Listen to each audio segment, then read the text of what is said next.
परंतु ये तो मेरे पास बैठी ही ना है, ये तो पलना के ढिगे ही जा रही है, पल्ला के ढिग जा रही है। अरे सियानी समानी बोली रुक जा, अरे दारी की वो लौट के आवेगी, जाएगी कहाँ जाएगी।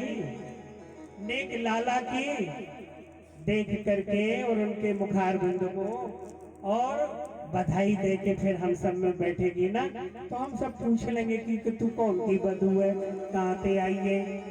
क्योंकि माताओं का स्वभाव होता है, कहीं एक आध माताएं मिल जाती हैं रास्ता में, तू कहाँ की है, कहाँ से आई है, तेरे पति को क्या नाम, तेरे घर कहाँ है, तेरे ये तो सब पर 2 मिनट स्वभाव होता है।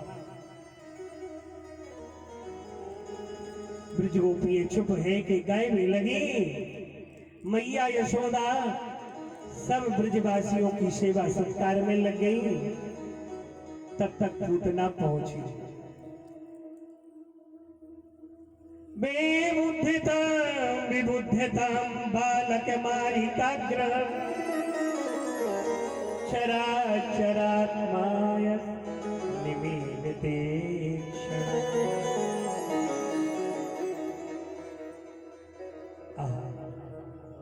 अनन्तमारोपयदन्तमन्तकं यथोरगं शब्दबुद्धि। लाला कन्हैया ने बाकू पन्ना के ढेग आई देख करके अपने नेत्रन को बंद कर लिया। भैया क्यों कर लिया? अब यहाँ पे टीकाओं के विषय अर्थ आए भय कि लाला ने बाकू देख के अपने नेत्रन को बंद क्यों कर लिया।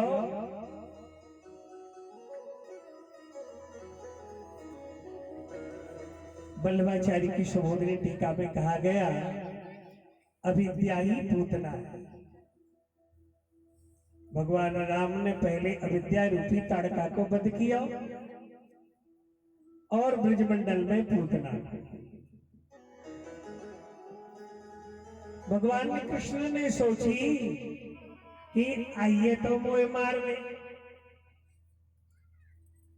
परंतु अगर मैं आंखें खोले रहूंगा तो काम नहीं बनेगा। या तो ऐसी दुष्टा को तो देख लेना ही चाहिए, या तो नेत्र बंद कर। दूसरी बात, शंकर भगवान से प्रार्थना कर मिलेगी कन्हैया कि देखो बाबा, मैं तो माखन मिश्री खाए हुए आयो और तुम तो हलाहल जहर को पान कर ले ना। तो आप कृपा करके या जहर को पान कर ले, आप जहर को पान कर लो, मैं दूध पान कर लूं। तुम्हारी तो आदत है पीने की। मैं छोटा सोना या सोने की कोई जरूरत नहीं, गद्दा मतलब यहाँ बैठे आसन लायक है सेवक निकाल।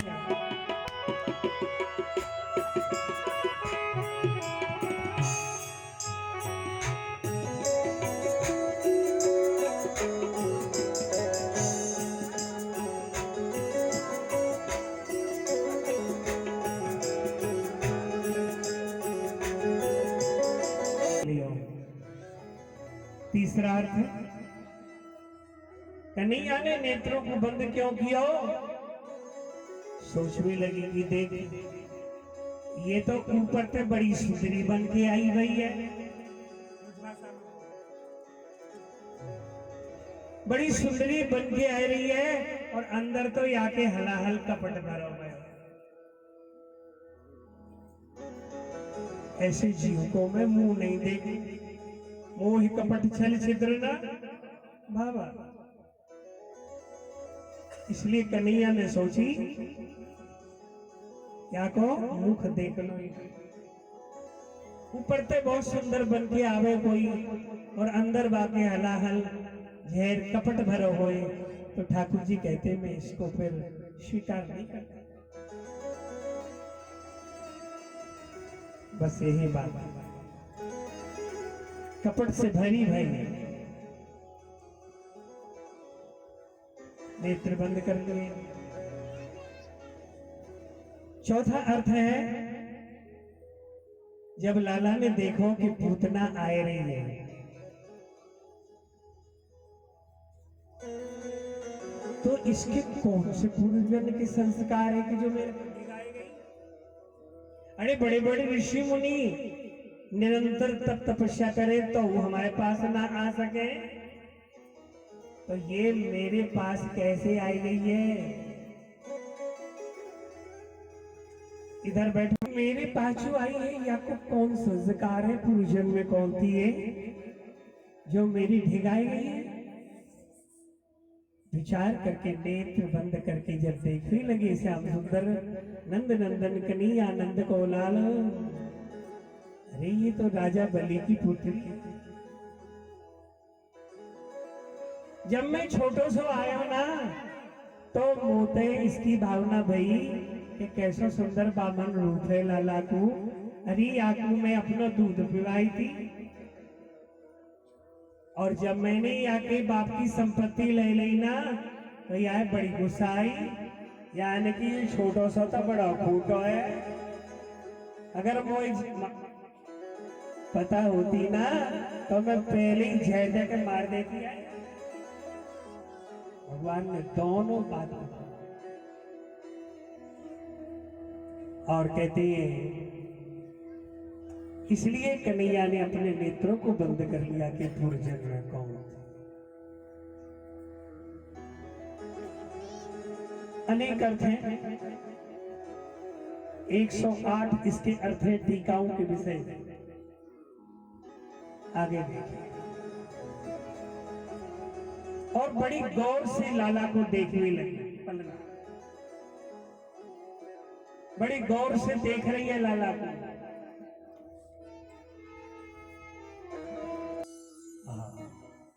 देख के रह गई। जब जीव पर ब्रह्म के समक्ष आता है तो पर ब्रह्म ने ही तो बनाया। क्या सौभाग्य उसका हुआ कि देखिए वो भगवान के दिग्दर्शन कर रहे हैं। और जब जीव पर ब्रह्म को देखता है तो आनंद से गदगद हो जाता है। धीरे से उठाया और उठा के लाला को अपना अंचल खोल के दूध पिलाया। लाला कन्हैया दूध पीने लगे, देखने लगे, लहरी ले ये कैसो लाला है। अरे नेक मुख लगाते ही मर जावे। अरे तो पिए ही जा रहा है। और मेरे को तो चक्कर से आई भी लगी, ब्लड प्रेशर बढ़ गया उसको, चक्कर आए भी लगे भाई।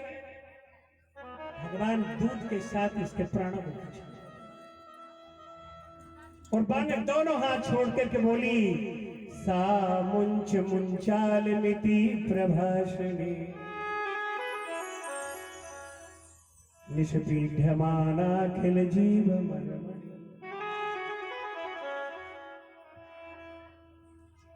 छोड़ दे बोल, छोड़ दे। दोनों हाथ छोड़ दिए।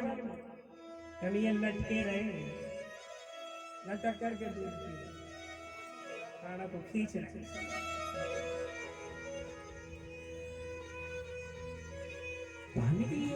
बालक की काय थोड़े देर में उसके प्राणों को खींचने लगे। वो करी छोड़ दे। बा कह रही है छोड़ दे। कन्हैया कह रहे हो जो एक बार किसी को पकड़ लेता हूं ना मैं फिर नहीं छोड़ता। जीव छोड़ दे, जीव भले छोड़ दे मुझे, पर मैं उसको सर्वधर्मान प्रतिजम मां में, जो मेरी शरण में आ जाता है फिर मैं उसको कभी छोड़ता नहीं। तू कह रही थी कौन सा मंत्र है तेरा, छोड़ दे। अरे मैं तो अब छोड़ू, पकड़ लिया मैंने, अब ना छोड़ोगा तो। और बड़ा विशाल रूप में आ गई। अपनों असली रूप में आएंगे।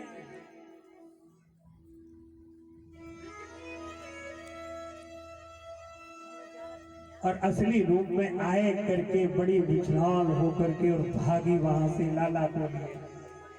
लाला भी बाके बक्षस्थल पे लटकते चले। सारे ब्रजवासियों में शोर मच गया। अरे ये कौन है, कौन है, कौन है? पूतना लोक बाल धातनी राक्षस। सारे ब्रजवासी बाके पीछे दौड़े और वो मारा 7 कोस में गिरी। है मान 7 कोस में गिरी। आज भी दाऊ जी के पास में पूतना कुंड है।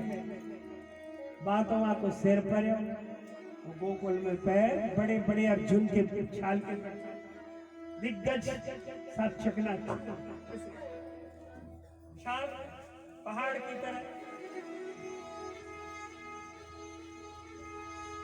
गिर पड़े। पर काऊ की हिम्मत नहीं भाई कि लाला को बाके बक्षस्थल पर से उठाना। कन्हैया दूध पी के खेल रहे हैं, मगर धन्य है पूतना, बक्षस्थल पर भगवान खेल रहे हैं। इसलिए हे राजन, पहले सुखदेव जी ने बाल घातनी कहा, पर बाद में बाकी श्रृंगार को वर्णन करो। क्यों? कि आखिर भगवान बाका दुग्ध पी करके माँ की तरह और बाकी बक्षस्थल पर खेले, इसलिए धन्य है वो।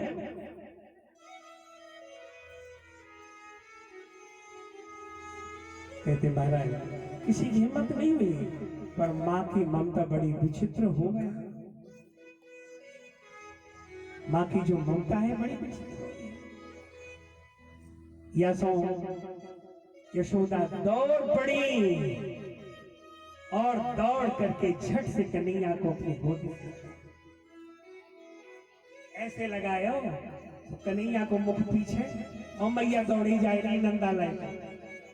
सारे ब्रजवासी रोने लगे, हे विष्णु भगवान, मेरा कन्हैया अगर सही रहे, मैं तुम्हें 7 सेब के लड्डू चढ़ाऊं, वो कहे 2 मन के चढ़ाऊं, वो कहे मैं ये करूंगा, अनेक अनेक के पुण्यदान बोलने लगे और रोए लगे ब्रजवासी। जब तो मैया का अंचल ढका हुआ था, लाला ने नेक ऐसा अंचल हटाया और अपनी सुंदर छोटी छोटे मुखार बिंद को दिखा के हंसने लगे।